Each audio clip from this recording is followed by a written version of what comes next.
All right, so today we are going to talk about truth tables. Yes, so remember, a truth table is really just a way to organize all possible logical combinations. So when we have these different statements and we're saying this is true, this is true, this is false, we really have a multitude of different combinations if depending on this statement's true, while this one's false and all of that. So these truth tables are really just a way to organize all the possible combinations of logical outcomes. So when we make up these truth tables, we have three different possibilities in terms of their validity. So the first one that we have is called a tautology. And remember, a tautology is when the statement returns all true results. So that means that no matter what combination of true or false we have for any of the statements, the statement that we get back will always be true. Then we have what is called a contingency. A contingency is when we have a mix of both true and false results. So sometimes the statement's true, sometimes it's false. And then we have lastly what is called a contradiction. A contradiction is when we get all false results back of all the combinations. So no matter what, if a statement is always false, we have that contradiction. So when we're going through these truth tables and we kind of piece them apart and pick them apart, we're going to have, again, negations, disjunctions, and conjunctions. That's what we're working with here. So remember, for a negation, there we go. For the negation, remember the negation just means it's the opposite.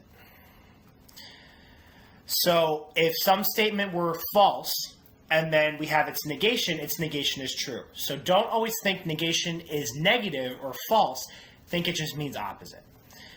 Okay? If we have a conjunction, remember conjunction, this is my and here, this is my and. We need both statements to have a value of true. If one of them is false, the whole conjunction is false.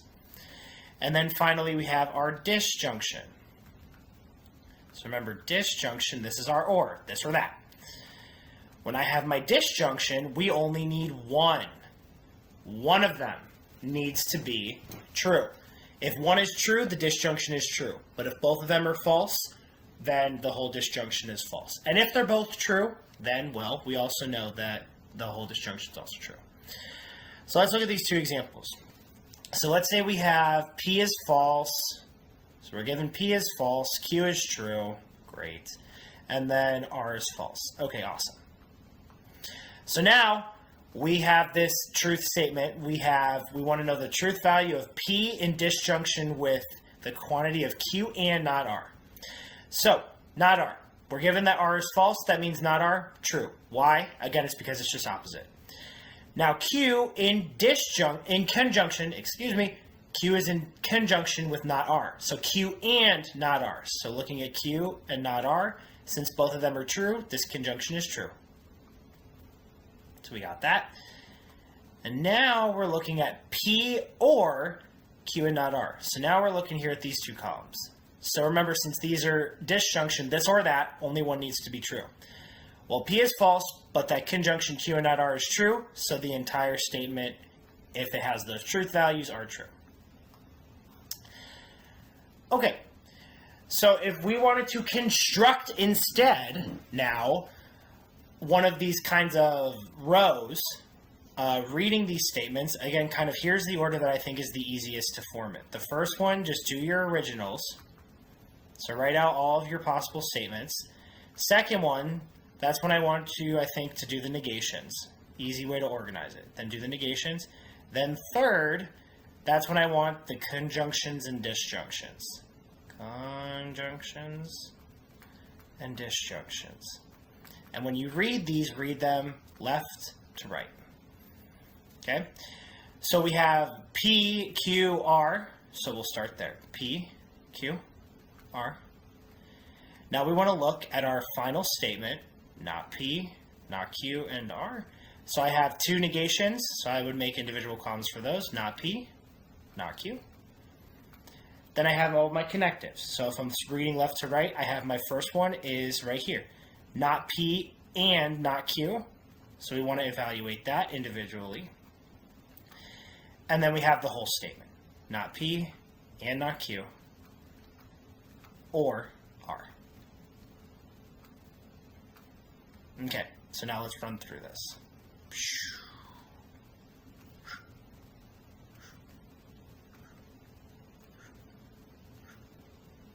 Okay, so we're given that P is false. False, boom.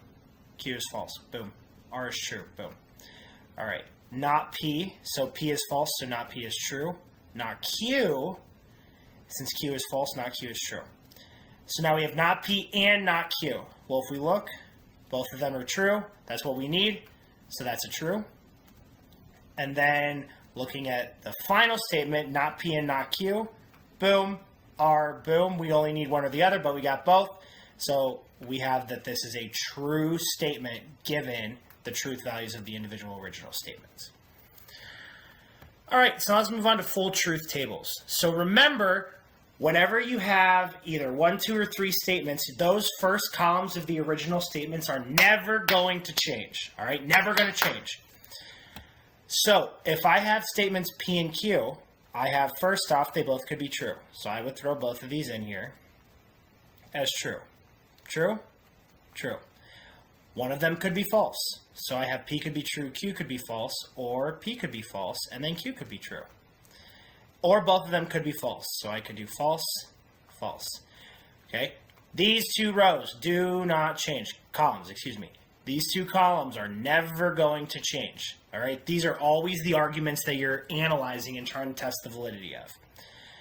Okay, so let's look at row P now.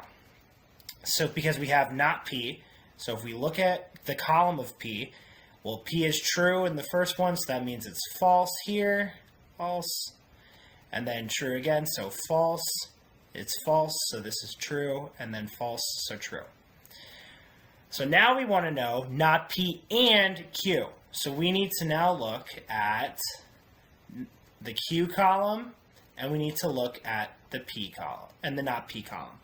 Again, since we have a conjunction, not P and Q, both of them need to be true, or else it is false.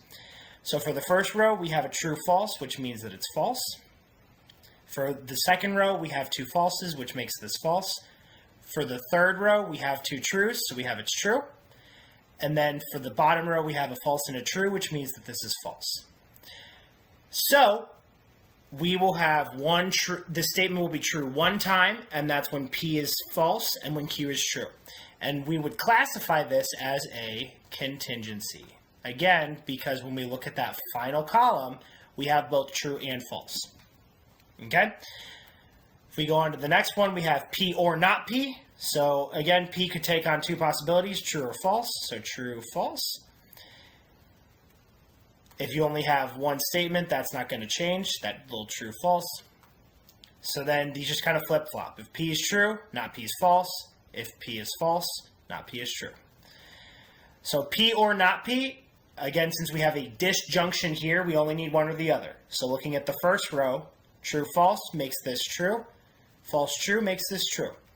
So since this is always true, this is an example of a tautology. Tautology. Okay. So again, since it's always true. All right, moving on to the last one. So I have P or not Q and R. All right, so again, these first three columns, we know them right off to that. So we have the possibility, all 3 statements could be true, 2 could be true, 1 could be true, or all of them could be false. So I kind of just like to organize it and start that all 3 are true. True, true, true. Then I like to do kind of a grouping of 3 where one of them is false. So I just like to do true, true, false. Then true, false, true. And then false, true, true. Again, because now each of those statements are taking on a possibility of false while the other ones are true. Then kind of do a second grouping of where 2 of them are false. So I like to do true, false, false. And then false, false, true. and then true, or false, true, false. There we go, false, true, false. And then for my very last row, that's when they're all false. So again, anytime you analyze 3 statements in a truth table, that right there, copy paste. That is all of the possible combinations when you're analyzing these different statements and the different possibilities of when they're true versus when they're false. All right. So let's keep moving on now to the work part. So let's start, we have not Q. So looking at not Q, we need to focus on our Q column. So row 1, Q is true, that means not Q is false. Row 2, it's true, not Q is false. Row 3, it's false, not Q is true. Row 4 is true, not Q is false. Row 5 is false, that means it's true. Row 6 is false, so it's true. Row 7 is true, so this is false. And then row 8 is false, which makes this true. Wonderful. So that's again the negation. Again, just opposite that Q. Now we have P or not Q. So if I look at P and I look at not Q, since this again is an or, we only need one or the other to be true for this to be true. So row 1, I have a true, false, so that makes this true. Row 2, true, false, true. Row 3, true, true, so this is true. Row 4, false, false, makes this false. Row 5, true, true, makes this true. Row 6, false, true, got it's true. Row 7, false, false, so this is false. Row 8, false, true, so this is true. All right, last one, here we go. So we have P or not Q, so we're looking at this column, and R. So we're looking at this column. So since we have an and, both of them need to be true in order for the conjunction to be true. So first row, true, true, boom, we got a true. False, true, false. True, true, true. Row 4, true, false, false. Row 5, false, true, so this is false. Row 6, true, true, we've got a true. Row 7, false, false, so we got a false. Row 8, false, true, so this is false. So that is that completed truth table. And this would also be classified as a contingency because we have both true and false possibilities when we analyze all of the possible statements and their different combinations.